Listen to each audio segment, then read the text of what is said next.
Bonsoir. Alors, on termine le chapitre 11. On est au paragraphe 5. Ateshuva mora, שיסוד המעשים כולם הוא התמצית הרוחנית שבהם. אותה ההטבעה שמטביע המעשה ביסוד הנפשי. Ça veut dire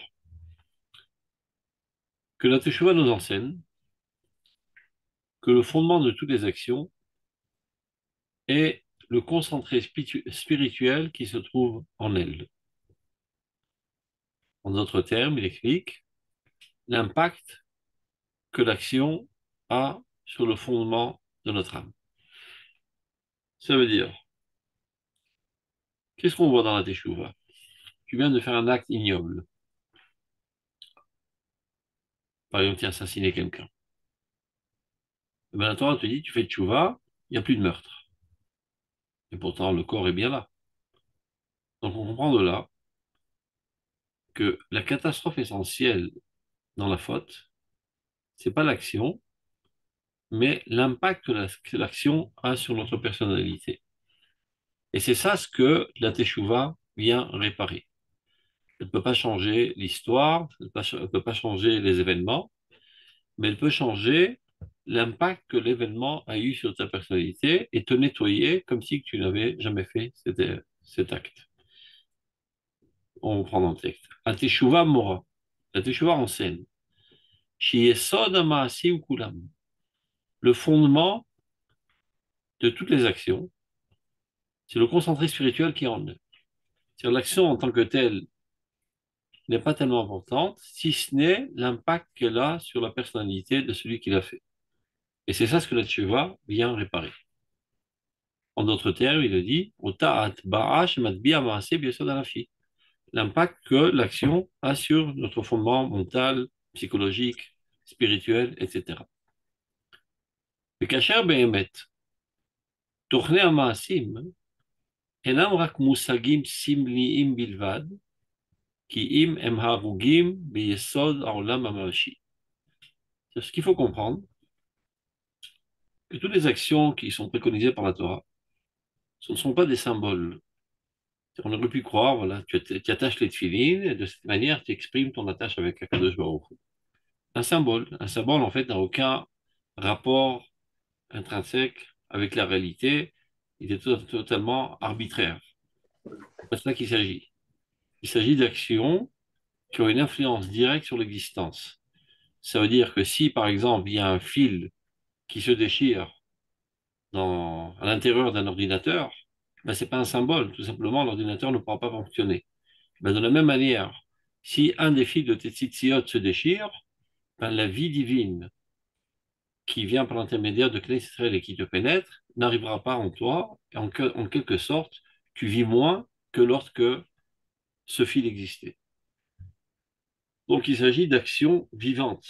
Ce ne sont pas des symboles, ce ne sont pas des choses arbitraires. C'est une science qu'il faut comprendre, que Dieu nous a dessinée, comme toute autre science. Avec toute la grandeur, par exemple, un engin spatial qui va dans la stratosphère, etc., eh ben, s'il y a un petit fil qui craque, eh ben, il arrête de fonctionner. De même, notre cerveau qui est capable de penser des pensées très abstraites et des sentiments très purs, etc., est très noble. Un petit faisceau qui explose et il est immobilisé, il n'est plus fonctionnel. Donc on voit bien que dans le corps, ça marche de cette manière, et ben dans l'organisme universel, ça marche exactement de la même manière.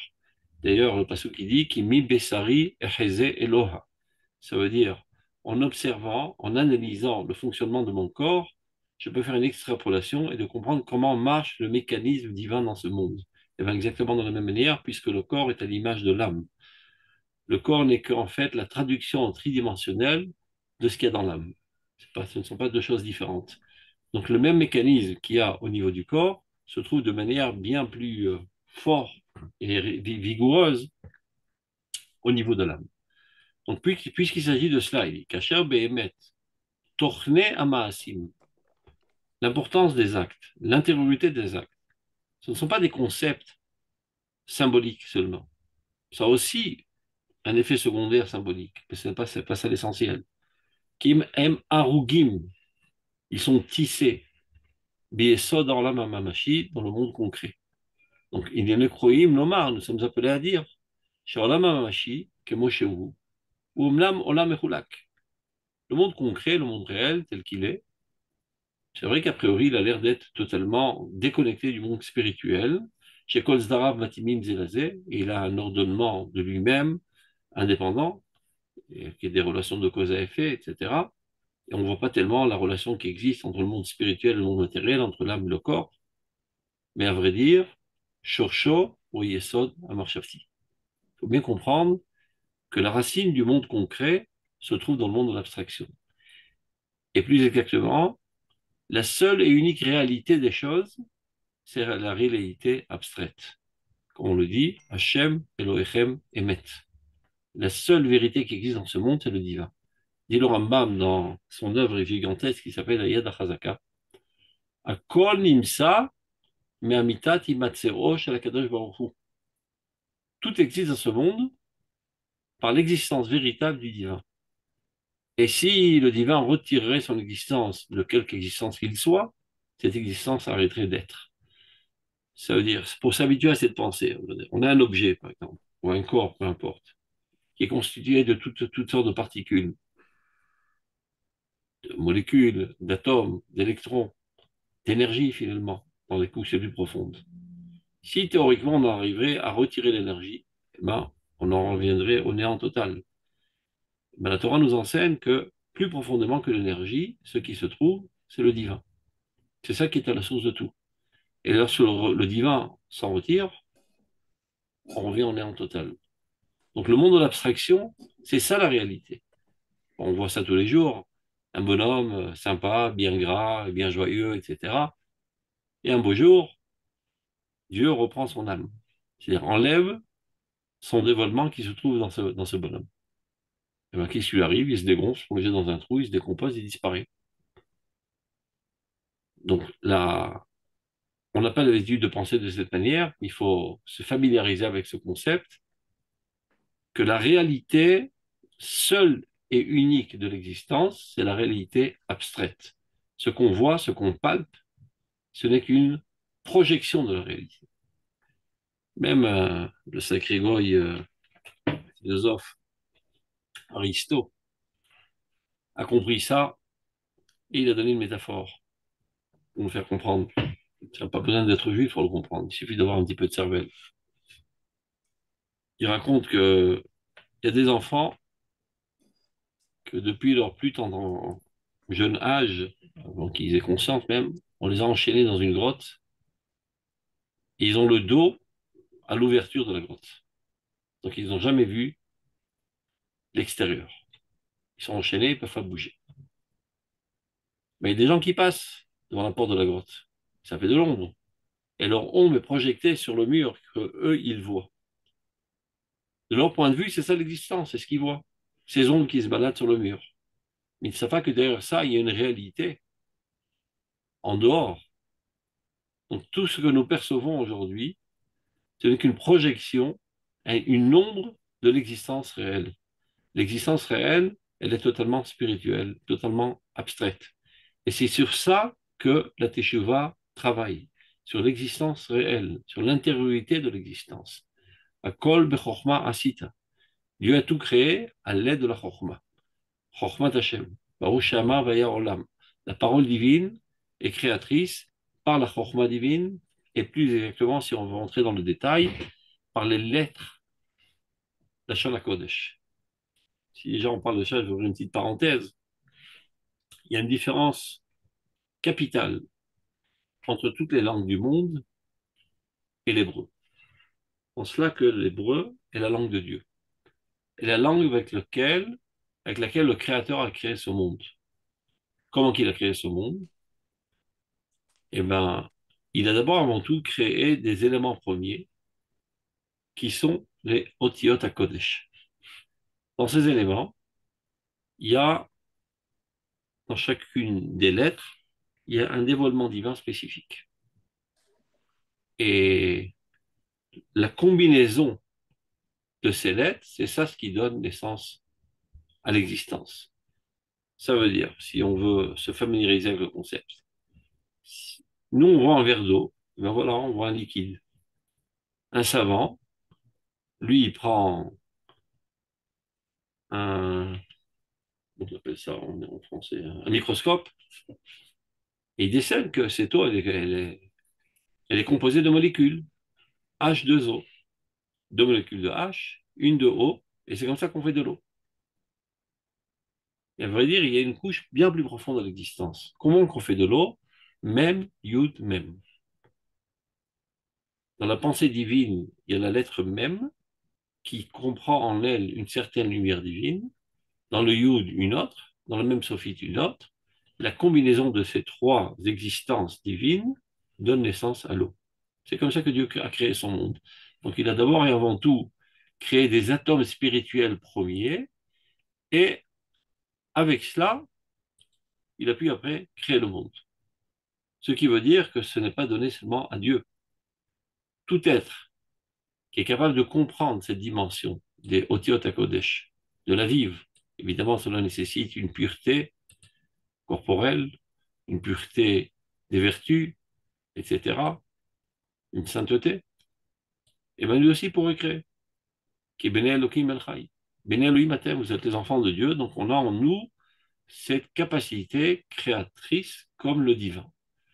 Et dans la Gemara, c'est parce qu'il manque des histoires qui comptent cela, que des rabbins ont créé toutes sortes de choses, même qu'ont créé des hommes, dit Rashi, à l'aide de Sefer Yetzira, qui est un livre qui a été écrit par Abraham Avinu, qui traite d'Afrique de ce sujet de Otiot HaKodesh.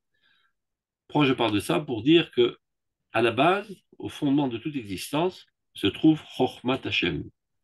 Donc celui qui vit cette dimension de de l'abstraction, c'est le seul qui vit en fait dans la réalité des choses. Et pas seulement à l'échelle des créatures, etc., même à l'échelle des mouvements historiques, des révolutions politiques, etc.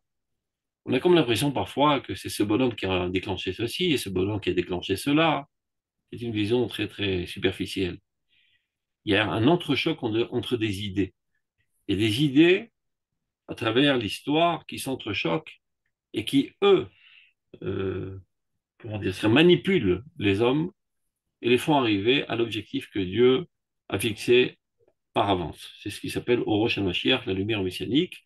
Et donc tous les événements de l'histoire, tout ce qui arrive dans tous les domaines, tous, tour à tour, contribuent à l'avancement de l'histoire vers ce que l'humanité doit être, avec des conceptions, avec des inspirations, avec des comportements adéquats à la connaissance de Dieu.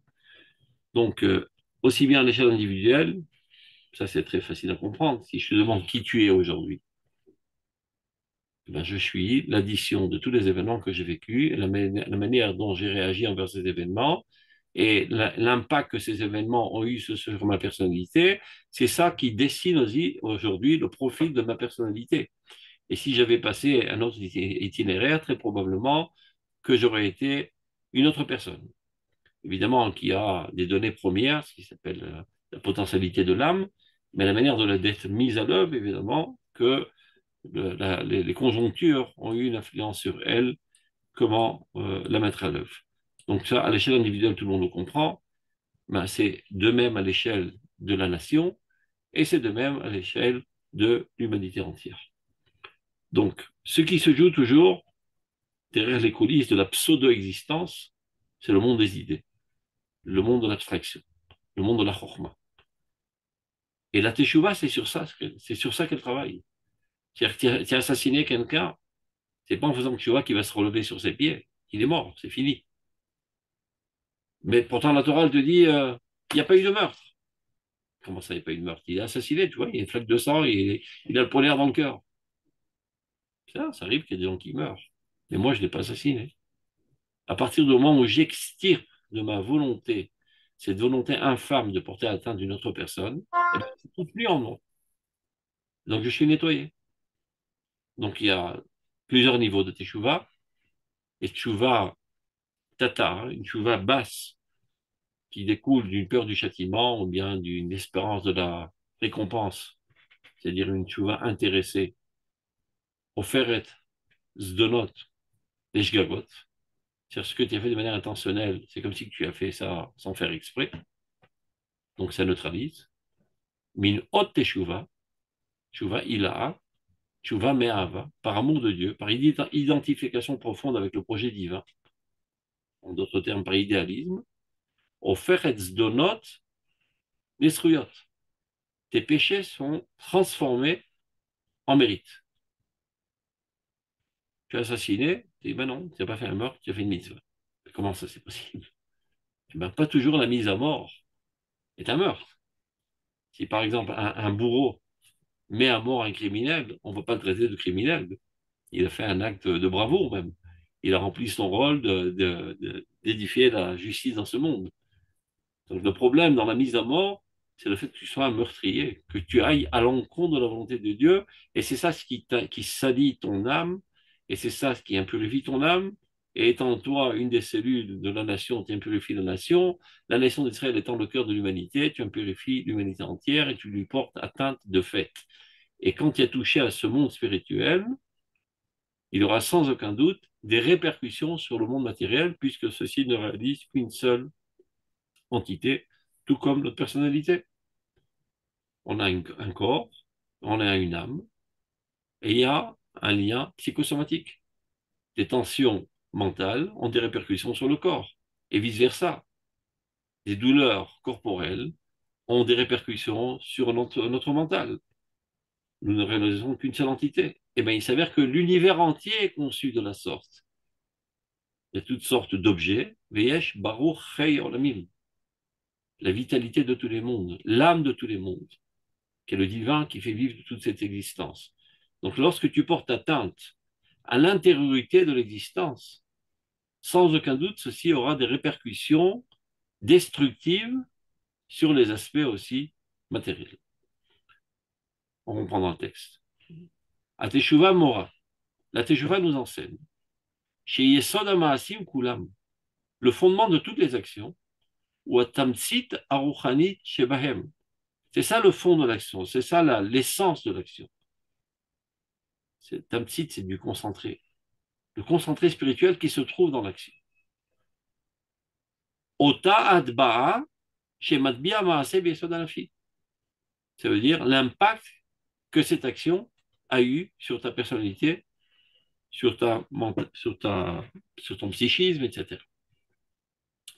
Et kacher be'emet tochne ha'ma'asim, qu'on en vient à comprendre que le contenu de l'action, l'essentiel de l'action, et n'importe moussagim simlim bilvad, quand tu mets des tefilines, c'est pas un symbole, c'est un acte vivant comme respirer, comme manger, comme digérer. C'est-à-dire la vie ne peut pas apparaître dans toute sa vigueur dans ton corps sans manger. D'accord? Il y a quel rapport? La vie, c'est divin. La vie, c'est abstrait. Et malgré tout, on voit bien que si tu arrêtes de manger, la vie arrête de couler en toi. Il y a un mécanisme que Dieu a créé qui permet l'écoulement de la vie, de la source de la vie dans ta personnalité, et de toi, ça se propage dans tout l'alentour. Eh bien, il y a différents niveaux de comportement pour faire couler des intensités encore plus fortes et encore plus profondes de la vie. Donc, il y a le fait de respirer, qui est la première mitzvah, le fait de manger, filine, etc., etc. Et il y a des choses qui portent atteinte. Tu manges un poison, eh ben, c'est pas que le médecin va te punir parce que tu as mangé un poison, le poison lui-même te tue. C'est comme si que le médecin te dit, écoute, mon pote, tu as du diabète, je t'interdis de manger des croissants sucrés. Et qu'est-ce que vous me ferez, monsieur le médecin, si je mange des croissants sucrés? Rien du tout. Les croissants te tueront eux-mêmes, je n'ai pas besoin d'intervenir. Mais il en est exactement de même concernant les avérotes. Ra'atrat et yasereka. Ton mal lui-même te cause des dégâts. Pas besoin d'une intervention divine. C'est-à-dire Dieu a fait en sorte qu'il y a un mécanisme tel qui est la nature de l'âme. Il y a certains comportements, certaines pensées, certains sentiments qui la vivifient et d'autres qui le portent atteinte, tout comme dans le corps. C'est-à-dire quand tu observes ton corps, tu peux imaginer ce qui se passe au niveau de l'âme, c'est exactement le même mécanisme. Donc, une fois qu'on a compris cela, et namrak musagim simliim, il ne s'agit pas de symboles, on parle de mitzvot, ou bien de averot. Kim arugim be'esod ha'olam hamashi. Ils sont totalement tissés dans le monde concret. Donc, il est nous kroim lomar, nous sommes appelés à dire, Sharolam Mamashi, le monde concret tel qu'il est, ou Omnam Olam Echulak. On a comme l'impression qu'il est totalement déconnecté du monde spirituel. Chez Kol Zdarav Matimim Lazé, il a une certaine autonomie, il se gère de lui-même, il y a des relations de cause à effet, etc. Aval Shurcho et Yesod Amarshafti. Mais le fondement de tout, ce qui déclenche tout dans le monde concret, c'est le monde de la pensée. Bon, on le dit ça tous les jours, mais parfois, malheureusement, les gens ont pris, ils ne font pas attention.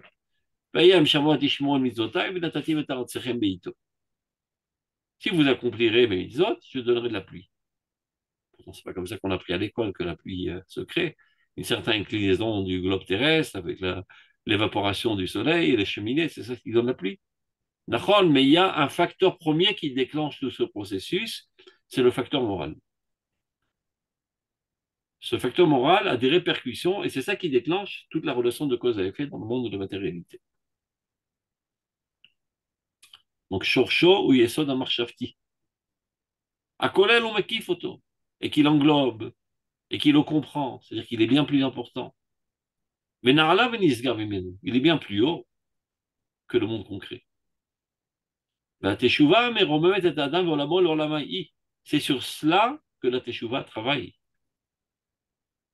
C'est la raison pour laquelle, au fait, que le Rambam n'a pas compté dans le décompte des mitzvot la mitzvah de la Teshuvah. C'est pas parce qu'il pensait que c'était pas à la hauteur d'une mitzvah, c'est parce que c'est une super mitzvah. C'est bien au-delà de toutes les autres mitzvahs, c'est au niveau de la Torah, c'est-à-dire au niveau de la construction des conceptions, et qui est l'essentiel de l'homme. La teshuva meromet et adam volamo l'olamaï. Donc la teshuva élève l'homme et son monde, c'est sa sphère intellectuelle, conceptuelle, des aspirations, etc., des idéaux, à son monde à elle. Chez Shama Mitzut Kula, on met de Birut à Tochen Aruchani Shela. Là-bas, l'existence se tient dans toute sa clarté, dans toute sa spiritualité la plus première, avant d'avoir été souillé dans ce monde.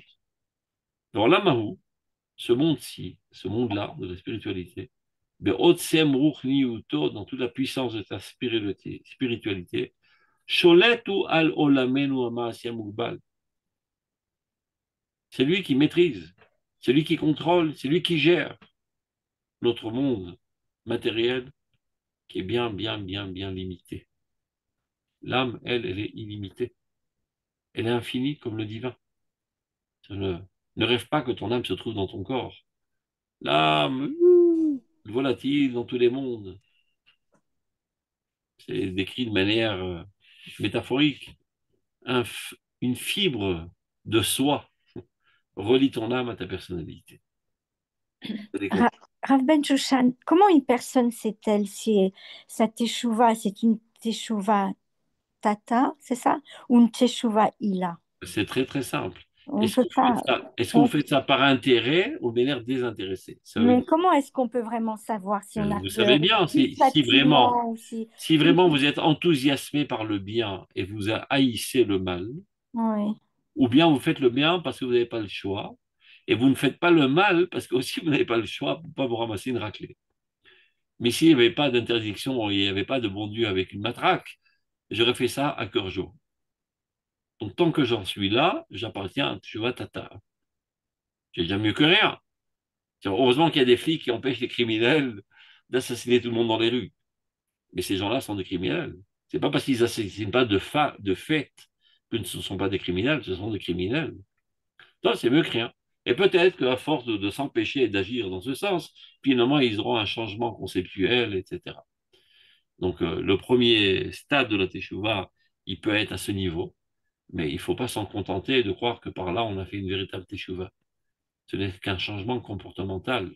Quand on parle de teshuva, c'est d'abord avant tout un changement conceptuel, une vision du monde. Qu'est-ce qui m'intéresse dans le monde? Quel est mon idéal? Quelle est ma vocation? Etc. Quel est mon objectif?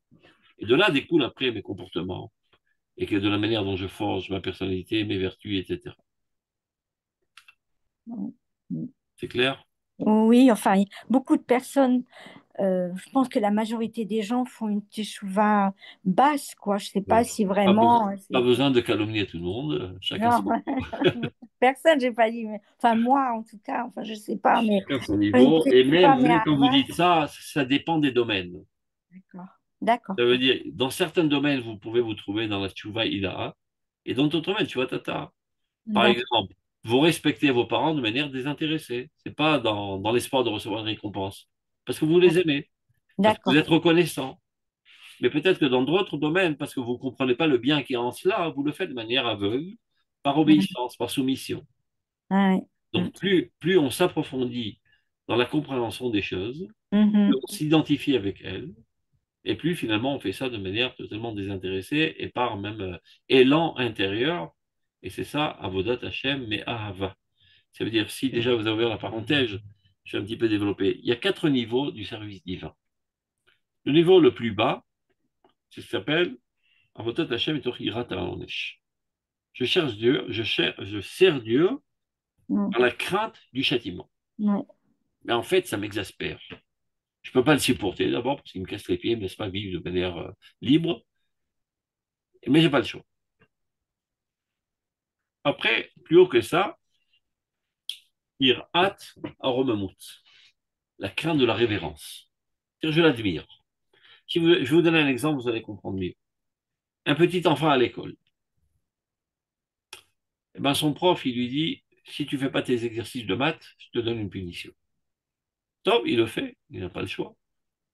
Donc, il haït les maths et il haït son prof, mais il le fait quand même. Top, c'est mieux que rien, c'est mieux que d'être un cancre. Et à un niveau plus élevé, il admire son prof. C'est quelqu'un de gentil, d'honnête, etc. Il ne peut pas supporter les mathématiques. Et il se demande toujours, mais qu'est-ce qui lui a pris à ce bonhomme d'aller apprendre les mathématiques et nous prendre la tête les mathématiques? Il n'aurait pas pu être prof de sport et la vie aurait été belle. Top, mais que peut-il faire?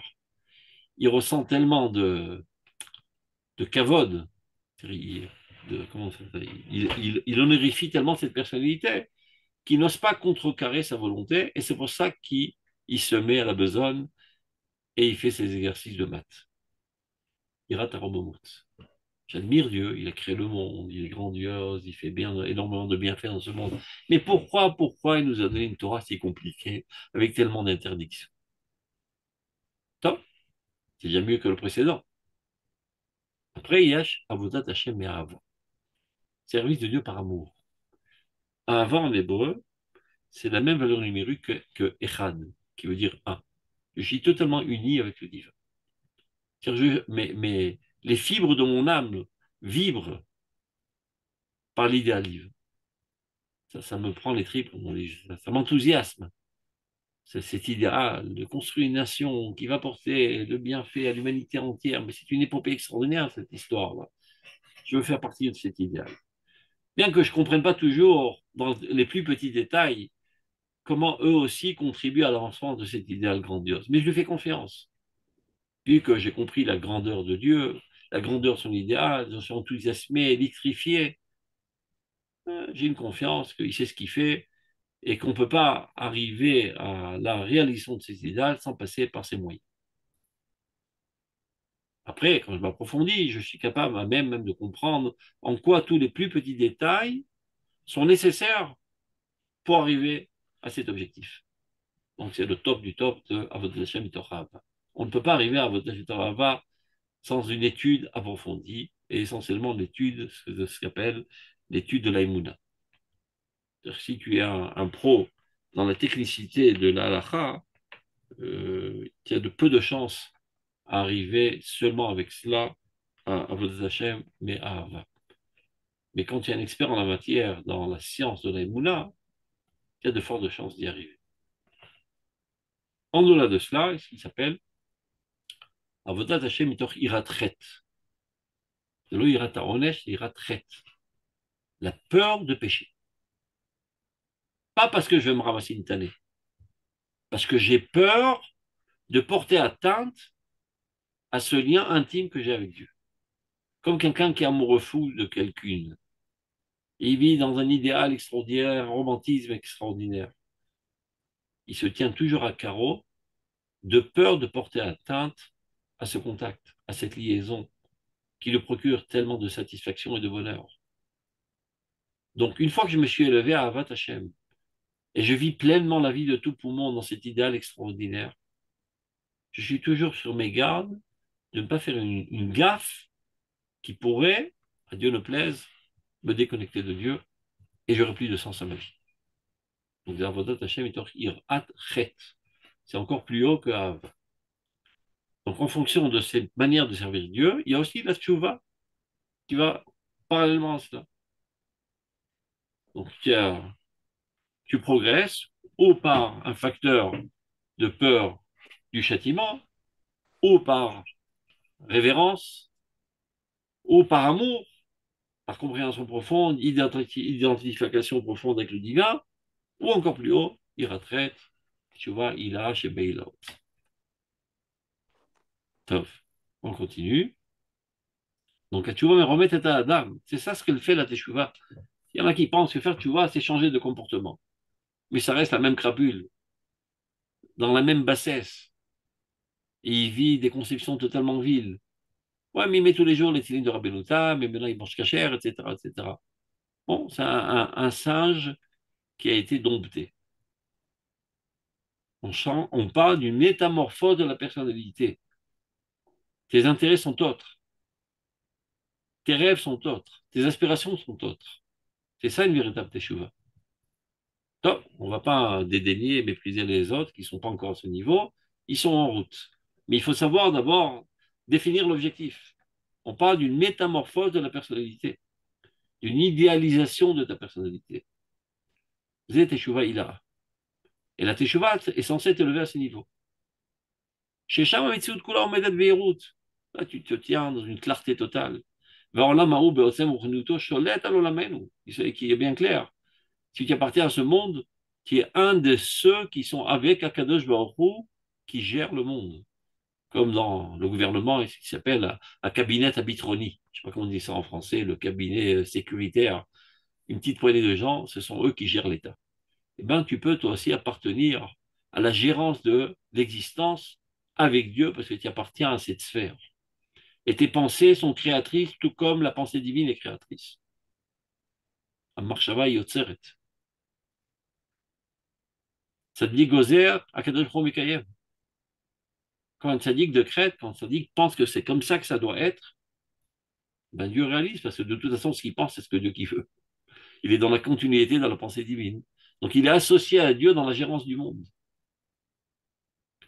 Maintenant, il faut savoir que Amecha Kulam Tzadikim, tout le peuple d'Israël sont des tzadikim de manière potentielle. Et chacun de nous, lorsque tous les jours on se tient 3 fois par jour à prier, ben c'est ça ce qu'on fait. Baruch ata Hashem bonem binyan Yerushalayim. C'est-à-dire que moi, maintenant, à ce moment-là, je veux intensément que Jérusalem se reconstruise. Et bien cette prière a un effet sur l'existence. Et si j'ai bien prié, demain il y aura un rajout dans la construction de Jérusalem. Mais ça ne va pas se faire de manière magique.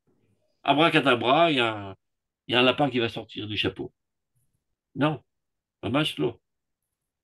Ben, demain matin, je ne sais pas, le ministre de la Construction d'Israël, qui jusqu'à présent était un glandeur et qui faisait toutes sortes de réunions de bourrécasses, il va se lever du bon matin avec quelque chose qui l'envoûte, un élan profond de rajouter un quartier à Jérusalem. Mais il ne sait pas d'où ça lui vient, cette pensée. Ses copains lui vont lui dire, mais dis-moi, quel moustique t'a piqué? Hier, tu étais un glandeur comme nous, tu pensais qu'elle est dans les hôtels d'Elat, et tout d'un coup, on te voit acharné à la besogne. Il ne sait même pas t'expliquer d'où ça lui provient. C'est toi qui as déclenché ça. En priant, tu as élevé le niveau de la spiritualité du peuple d'Israël, et nous étant tous un seul organisme, lorsque tu injectes de la vitamine dans une des cellules de cet organisme, ça se propage dans tout l'organisme. Et ça sait exactement où arriver, dans quelle cellule qui est responsable de faire avancer ce domaine de la vie. Comme dans le corps. Il y a toutes sortes d'aliments et il y a une sélection qui se fait. Ça va faire vivifier ce membre, ça va améliorer ce membre, etc., etc. Donc nos paroles ont une influence réelle sur la vie concrète, nos pensées, nos aspirations, nos sentiments, en bien et chas shalom, en mal. העולם ההוא בעוצם רוחניותו שולט הוא על עולמנו המעשי המוגבל. וכשאותה הטבעה, donc en fonction de cet impact, המחוקה, החקוקה, qui est gravé, בעולם התשובה, dans le monde de la תשובה העליון, cette tchouva suprême, à l'aider à marshava, et ceci s'est fait au niveau de la pensée. La tchouva n'est pas au niveau de l'action. Les gens pensent que tchouva, c'est un changement d'action. Aucun rapport. Je vais donner un cas de figure pour que vous compreniez. Supposons qu'il y a quelqu'un qui était la plus grosse des crapules du monde. Un gangster, un voleur, un violeur, un assassinat, tout ce que vous voulez. Un beau jour, parce qu'il arrive, il a reçu une tuile sur la tête, il se lève de bon matin, il met les tefilines, il étudie la Torah, il donne la tzedaka, etc., etc., etc. Est-ce qu'il est Baal Tchouva? L'eau. C'est pas évident qu'il soit Baal Tchouva. Et lorsqu'il arrivera au monde céleste, il sera jugé en fonction de ses 50 années de Rishut et après 50 années de Titrout, mais il est pas Baal Tchouva. Quand est-ce qu'on dira qu'il est Baal Tchouva? Seulement s'il regrette amèrement tout ce qu'il a fait de mal jusqu'à présent. Et qu'il extirpe cette volonté de sa personnalité de manière qu'elle n'existe plus, cette volonté en lui. Alors il est Baal Tchouva. Mais s'il fait seulement que changer de comportement, c'est pas un Baal Tchouva. Il se peut que tout d'un coup, il préfère un autre itinéraire de comportement dans sa vie. Mais après coup, il se dit, tiens, tout compte fait, j'ai bien organisé ma vie. 50 ans, j'ai fait un kiff, et après, je suis rentré au couvent. Bah, t'as l'envie de ta chaîne. T'as l'envie de ta chaîne. Ne rêve pas. Tu n'es pas proche de Dieu. Tant que tu n'es pas nettoyé, tu n'as pas extirpé totalement de ta volonté ces volontés euh, viles qui vont à l'encontre de la volonté divine, qui est la seule et unique existence. Donc qui a porté atteinte énormément de choses, qui a détruit énormément de choses dans ce monde, et qui continue d'agir. C'est ça ce qu'il faut comprendre. Parce que il y en a qui pensent que c'est quoi faire une Avera? C'est comme, tu vois, j'ai grillé un feu rouge. Donc dans mon casier judiciaire, il y a marqué, voilà, ce bonhomme a grillé un feu rouge. Donc, après, il fallait payer une contravention. En fait, ça n'a rien fait de mal. L'autre, c'est l'autre Zemedoubar, qui a fait une Avera, qui a avalé du poison. Et le poison se propage et est en train de te détruire. Et pas seulement à toi. Toi, ta famille, le peuple d'Israël, l'humanité, l'univers entier, ça se propage comme un cancer. Il y a comment on va dire, un principe actif, comme dans les médicaments, mais dans le sens contraire. Un principe actif destructif par l'Arvera, qui agit constamment tant que tu n'as pas fait tes chouvas. C'est-à-dire tant que tu ne regrettes pas amèrement ce que tu as fait. Ce n'est qu'alors que tu arrêtes la propagation du mal. Et après, si tu fais une grande teshuva, tu peux rétroactivement tout changer, inverser le courant de la vapeur. Et c'est comme si il s'avère que rétroactivement, il y a 20 ans de cela, tu avais fait une mitzvah. Et tout se propage bien. C'est la force de la teshuva. Parce que là, elle porte à l'intériorité de l'existence. Top, on continue. Vav. Alors là, on rentre dans une considération kabbalistique. Attachez vos ceintures, mais on va réussir si Dieu veut. Alpi et Sodarazim. Ce sont les fondements des secrets de la Torah. Kol maaseh atov shel harasha olech limkom harish'a v'atuma. C'est vraiment révolutionnaire ce qu'il veut dire. Toute action positive d'un rachat ne vient que renforcer le mal dans le monde. Dans le monde du niglé, c'est pas comme ça qu'on comprend. Qui a fait du bien, tu es récompensé, qui a fait du mal, tu es récompensé, peu importe qui tu es.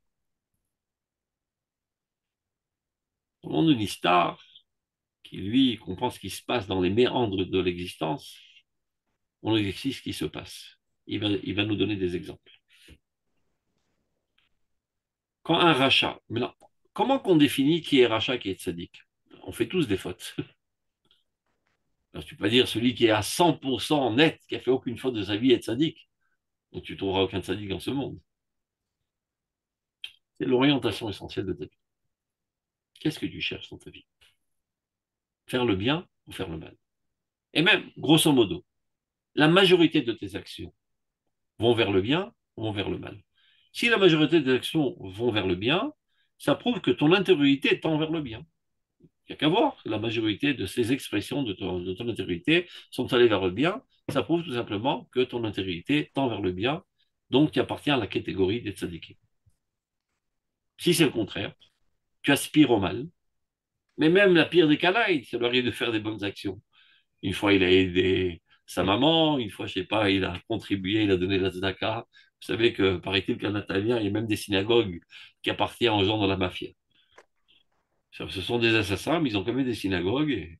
Et le pauvre type qui monte à la Torah, qui fait un don, qui ne le paye pas, qui s'attend à recevoir un tueur à gages chez lui à la maison. Donc même les plus grands réchaïm, parfois, ils ont des élans positifs. Donc, ce qui t'a fait appartenir à la catégorie des tzadikim, c'est ta volonté essentielle. À quoi tu aspires? Et le contraire pour le rachat. Donc, les secrets de la Kabbale nous enseignent la chose suivante. Kol ma'aseh tov shel rachat olech lemakom harisha vatum. Toute action positive, toute mitzvah, tout bienfait qu'un rachat fait, ceci ne contribue pas au développement du monde dans le bon sens, mais au contraire, ça porte atteinte et ça détériore le monde.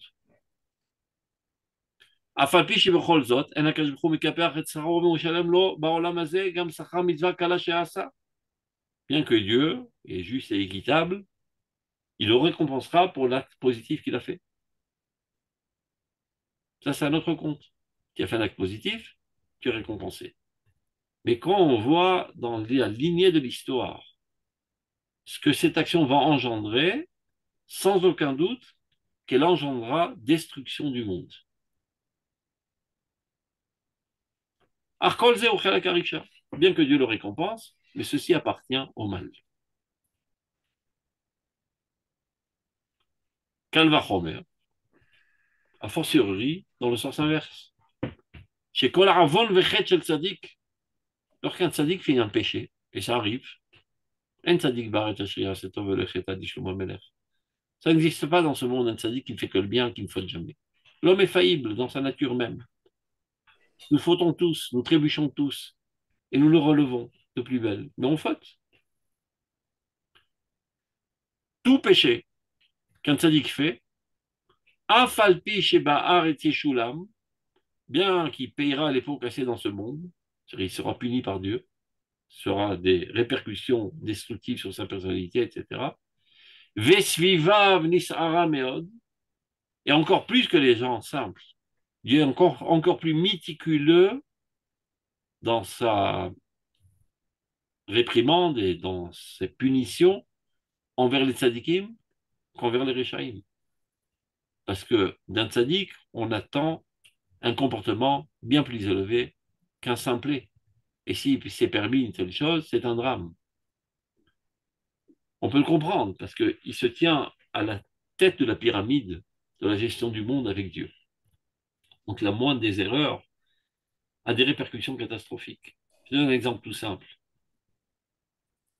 Imagine qu'un peintre a fait une erreur dans la construction dans la maison. Bon, ça fera quelques traces sur les fenêtres. Et même si celui qui passe l'enduit sur le mur a fait une erreur, il n'a pas bien calculé son coût. Au lieu de mettre 10 kilos d'enduit, il en a mis 11. Donc ça va faire une petite bosse sur le mur. Donc tu vois, quand même, 10 kilos, c'est du volume. C'est un gros péché, ça. Par contre, l'ingénieur, lui,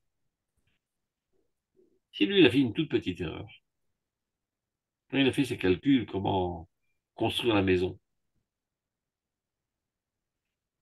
au lieu de mettre x au carré, il s'est trompé dans son équation, il a marqué x à la puissance 3. Tout le bâtiment s'écroule. Tu peux dire, mais c'est une petite faute de rien du tout, tu vois, c'est microscopique, on ne voit même pas. Oui, mais lui, il se trouve à la tête de la direction. Car plus tu es haut dans la hiérarchie, plus la moindre des déviations a des répercussions catastrophiques. Donc, Dieu est très méticuleux envers ses chassidim, comme l'épaisseur d'un cheveu. Donc, ce tzaddik a fait une avera. Il est bien clair qu'il en souffrira. Mais malgré tout cela,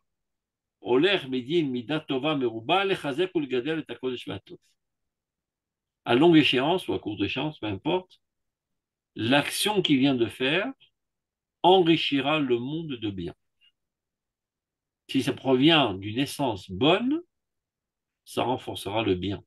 Si ça provient d'une essence mal, ça renforcera le mal. Si vous voulez un exemple très simple, imaginez un arbre qui a ses racines dans un terrain qui est impur. Mais ses branches et ses fruits sortent de ce terrain dans un endroit pur.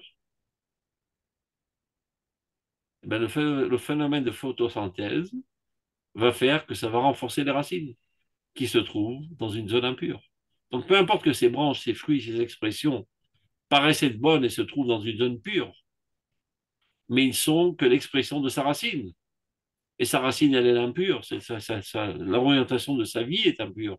Donc, il va être enrichi de force et d'énergie pour encore plus servir le mal dans le monde. Et vice-versa. Mais de là, on en vient à comprendre que ceci est vrai non pas seulement à l'échelle des individus, mais aussi à l'échelle internationale. Concernant la généralité des peuples. Chez Kol Tova Sheluma Resha'a, Mechazeket et Arisha Olamit. Quand il y a un peuple crapuleux, comme les Français, les Allemands, et la liste est interminable, fait un bienfait dans le monde, ça crée encore plus de mal dans le monde. Ça vient d'une essence mauvaise et mal qui vient maintenant être enrichie d'énergie par ce bienfait, donc ça renforce le mal dans le monde. Chesed Lomi ou Hatat, la bonté des nations est faute. Par contre, le peuple d'Israël, ou Israël, Goy, Tzadik, Shomer et Mounim, c'est comme ça que Dieu le définit, un peuple saint qui est fidèle. Shakadosh Bochum et Dakdek Imsiva, envers qui Dieu est très minutieux, à la moindre déviation, il se ramasse une baffe. Dès qu'on perd la boussole, il nous arrive des drames, et c'est pour nous protéger, pour ne pas qu'on s'écarte trop jusqu'à arriver à une situation irréversible. Donc, à la moindre déviation, Dieu nous met une claque et on se remet sur les rails. Donc, à l'échelle ponctuelle, la réaction divine envers nos déviations, elle est très dure. Kerhut Asahara, dans l'épaisseur d'un cheveu, c'est une réaction qui nous analyse de manière très microscopique. Et comme il est dit dans le Pasuk Bichlalutam, je ne connais que vous dans toutes les familles du monde, c'est la raison pour laquelle je compte tous vos péchés. Il est pas mince alors. Comme tu nous aimes bien, alors tu nous châties bien. Oui. Comme je vous aime bien, donc je ne vous laisse pas passer un demi-péché. Si vous voulez comprendre ça, il explique ça dans le Kuzari, dans l'exemple du cœur. Comprenez que si, par exemple, quelqu'un a une infection dans le talon du pied, qu'est-ce qu'il fait? Il marche sur l'autre côté du talon. Et après, quand ça s'infecte encore plus, il marque sur la plante du pied.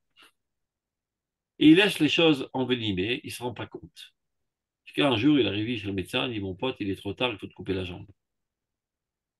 Est-ce qu'une telle situation peut arriver au cœur? Aucune chance. Un micron que j'ai dit tout à l'heure, mince, je perds mon français, d'infection, c'est déjà aux urgences. Donc, un Israël, il dit, au Rov Acholi Rov Briout. C'est le peuple le plus malade et le plus sain. Il dit, comment c'est possible? Parce qu'il est le plus malade, c'est comme ça qu'il reste toujours sain et saïen. Dieu a mis en lui un système de protection qui fait que la moindre déviation, il y a tout de suite une réaction pour l'empêcher d'arriver à une situation irréversible. Et c'est comme ça que le peuple d'Israël reste pour l'éternité. Toutes les nations du monde, ils ont une courbe historique. Ils gravissent les échelons, ils arrivent sur le podium, ils deviennent une puissance mondiale, ça commence à décliner, ils disparaissent. Toutes les nations du monde. Akam Israël au Netzach. Il est éternel. Il y a un mécanisme divin qui fait qu'il est éternel. Il ne peut pas devenir malade de situation réversible jusqu'à en mourir. Donc il est toujours dans une situation d'une petite maladie qui le remet sur le bon chemin. S'il faut, ça peut être un pogrom. S'il faut, ça peut être une catastrophe. S'il faut, ça peut être un exil. Peu importe, ça lui remet des idées en place. Et il se remet sur le bon chemin, et c'est comme ça qu'il continue d'exister pour l'éternité. C'est ce que dit le Passouk. Rakatrem yadati mikol mishpachot ha'adama. Il n'y a que vous que je connais. Alken efkod Hashem adonotechem. C'est pour ça que je suis très méticuleux envers vos péchés. Avec Olchet sheba mikor kazeh shirubutov. Mais après qu'il y a cette réaction ponctuelle des péchés, ce qu'il faut comprendre maintenant, c'est ce qui est déclenché par les péchés de clan d'Israël dans le monde. Kolchet sheba mikor kazeh shirubutov. Tout péché qui proviendrait d'une source telle, qui en majorité est bonne. Si la majorité de ces expressions sont bonnes, c'est une preuve que son intériorité est bonne. Si tu vois un arbre qui donne des oranges, ça prouve que la racine, c'est des oranges. S'il voit quelqu'un qui donne comme fruit beaucoup de mitzvot, qu'on dirait que sa racine, c'est le bien. Si il donne beaucoup d'avérotes dans ses branches, qu'on dirait que sa racine, c'est une grosse avéra, c'est une saleté, ce bonhomme. Donc, si le peuple d'Israël, on voit qu'à travers toute l'histoire, il a fait énormément de bienfaits, de mitzvot et de choses extraordinaires, ça prouve que son intériorité est bonne. Donc, donc, même dans ce péché, il y a dans son intériorité une grande lumière et une grande délivrance. Et comme dit Srazal, Averatam shel Shvatim, chil kelat kolor lankulo. Les tribus ont vendu leurs frères. C'est un péché énorme de vendre son frère et d'être prêt à l'assassiner, de jeter dans un puits. Un péché impardonnable à l'échelle ponctuelle. Mais qu'est-ce que cela a engendré à longue échéance? C'est que finalement, Yosef est devenu le vice-président d'Égypte, et avec ses capacités intellectuelles et organisationnelles, etc., il a sauvé l'humanité entière de la famine. Donc le péché des tribus a sauvé l'humanité de la famine. Averatam shel Shvatim, le péché des Shvatim, des tribus, a nourri le monde entier.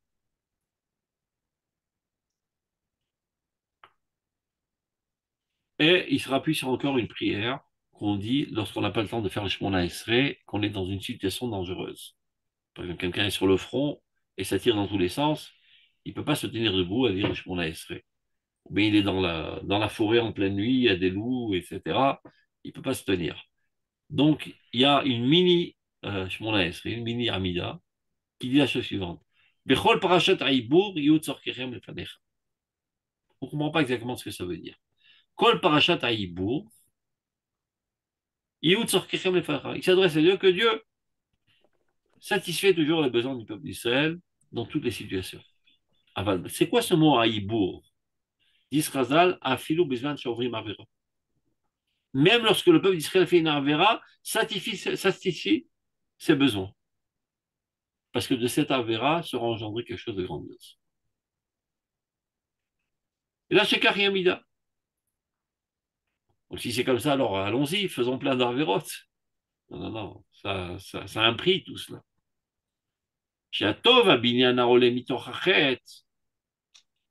Le bien qui sort, qui découle de la faute, c'est il faut l'épurer, le purifier énormément. Il a enveloppé d'énormément de saleté. Il faut un processus d'épuration pour sortir le bien qui est en cela. Et ce processus d'épuration, c'est très souvent des douleurs atroces pour l'individu, pour la nation, pour l'humanité. שהטוב הבניין מתוך החטא צריך שיזוקק הרבה, עד שיעולה לשכלול העץ כולו, pour qu'il soit capable finalement d'améliorer, de sophistiquer la créature entière. Tu peux montrer où on est, s'il te plaît? Hein? Tu peux montrer où on est, s'il te plaît? Là, tu vois? Ok, merci. Vasikouk. Et comment qu'on fait ce zikouk? Zikouk en hébreu, c'est pas, par exemple le pétrole, on doit le raffiner. Vasikouk, ou midat haïsurim et markechet. C'est toutes les souffrances qui viennent polir et nettoyer la faute de notre essence. Klomar hamezakekim et achet haba me'omek hatov. Ils viennent épurer la faute qui provient d'une source pure. Un tzaddik, le peuple d'Israël. Amecha kolom tzaddikim. De quoi il est pur? Mikol kero achitzonut shelo. De toute la mocheté de son extériorité. L'action, elle est moche, elle est ignoble, elle est infâme, vendre son frère. Mais tu vois qu'est-ce qu'il y avait dans cette intériorité? Finalement, si ça donnait une bonne chose, ça prouve que dans l'intériorité, il y avait une racine positive qui a apporté finalement le bien à l'humanité entière. Mais pas mal de souffrance pour y arriver.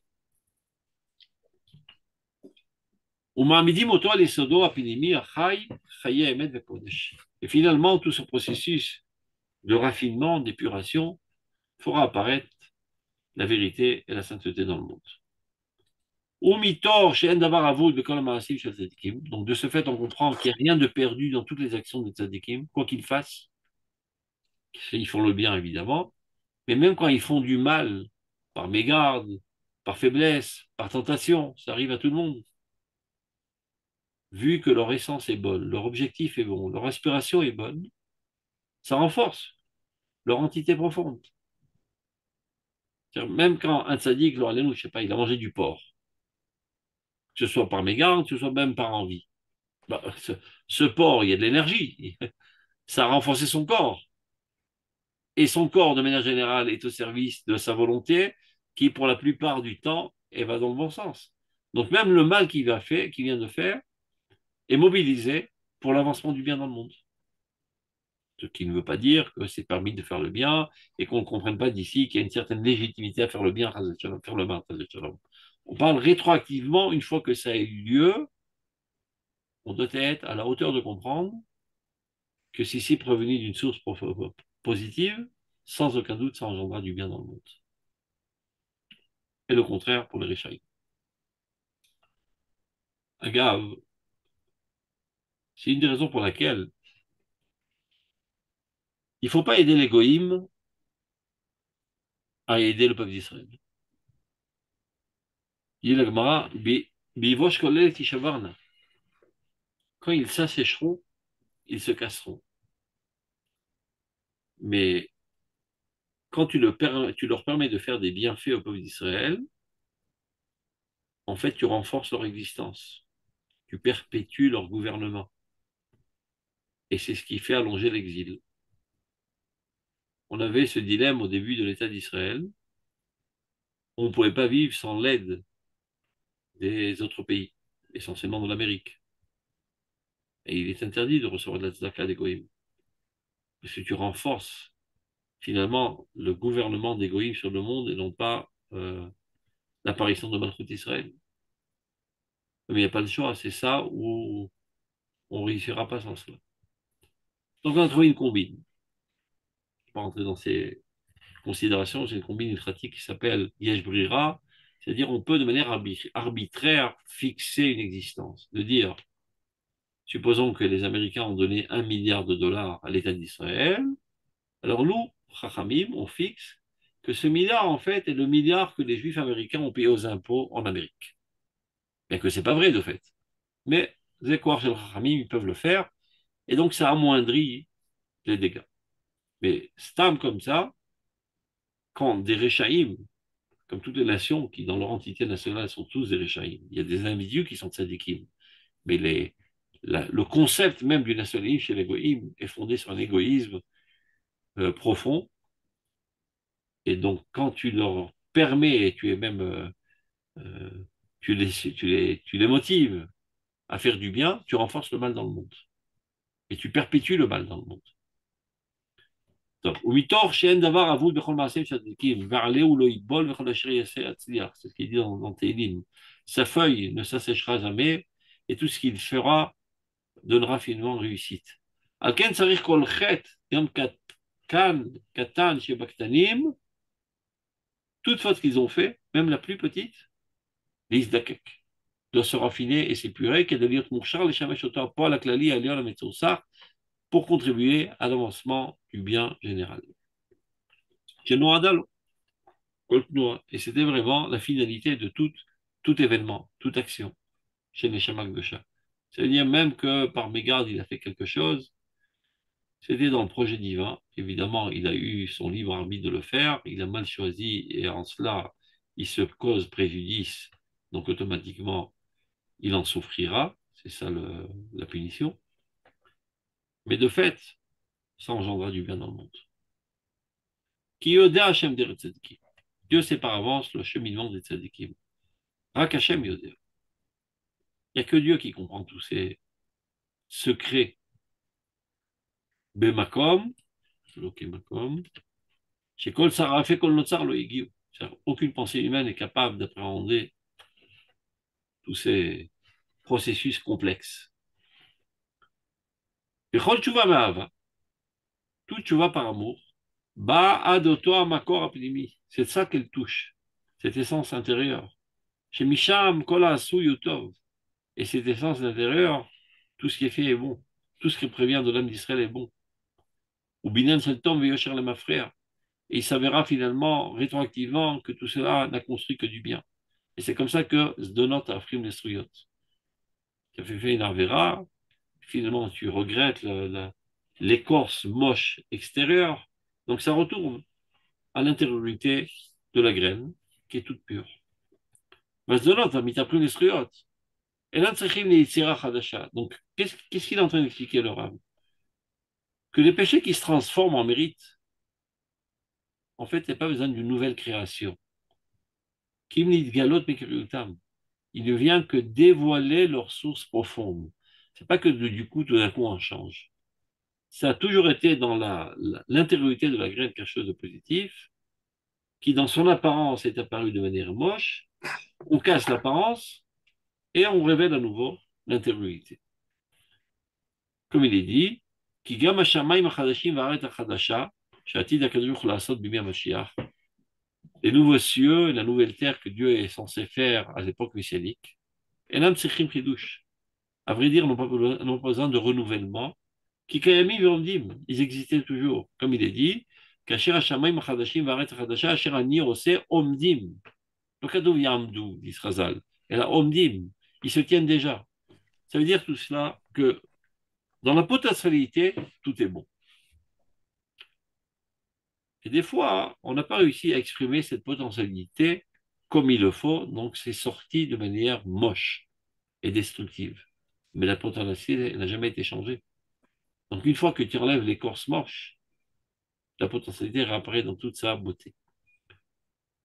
C'est comme ça qu'on comprend ce donot, Nafrim, Lesruyot. On arrête là pour aujourd'hui. Portez-vous bien, on a terminé le chapitre. Shabbat shalom. Shalom, on va voir. Toda rabba. Toda rabba, Shabbat Shalom. Merci beaucoup. C'est difficile. Shakoa. C'est difficile. Pas grave, on y arrive, tout doucement. Merci d'avoir visionné cette vidéo. Je vous invite à vous abonner à notre chaîne InMode pour plus de replays, de conférences, de cours, d'interviews. Cliquez sur le bouton juste ici et vous êtes abonné à l'InMode. À très bientôt.